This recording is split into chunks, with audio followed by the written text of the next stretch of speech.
Les conclusions qu'il faut tirer, c'est qu'il faut être très très vigilant. Parce qu'il faut vraiment éviter que le crime organisé ne prenne le sport en otage et ainsi détruise les valeurs que le sport transmet. Et il faudra également veiller à préserver l'état de droit, parce que le crime organisé, par les paris sportifs, est en train de miner cet état de droit. Et là, il faut être très vigilant.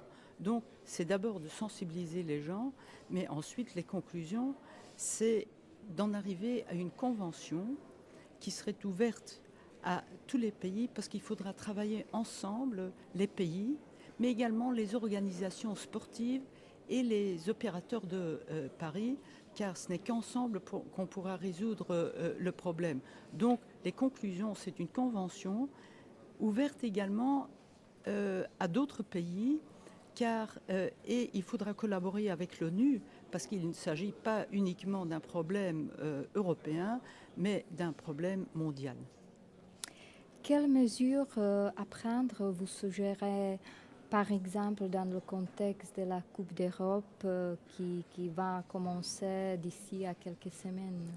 D'abord, il faudra informer, et l'information est très importante face aux joueurs, pour les protéger également des pressions auxquelles ils pourraient être soumis par des groupes de criminels. Bon, ça c'est la première chose, donc une bonne formation, d'ailleurs l'UEFA le fait.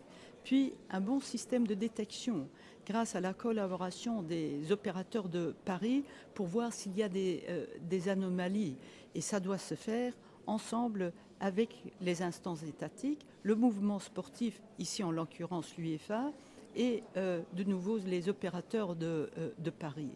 Ensuite, il faudra également réfléchir, et là ce sera trop tard maintenant pour la Coupe d'Europe, mais il faudra réfléchir à limiter les paris, par exemple qu'on puisse limiter sur n'importe quoi, parce que là, ça rend le problème de la surveillance tellement difficile et compliqué, étant donné qu'actuellement on peut parier sur n'importe quoi, et surtout dans les divisions inférieures. Et là, c'est beaucoup moins visible. Et donc, les pays membres doivent vraiment faire attention à réguler le marché des paris, et également à créer dans leur propre pays des organismes de contrôle de l'éthique du sport.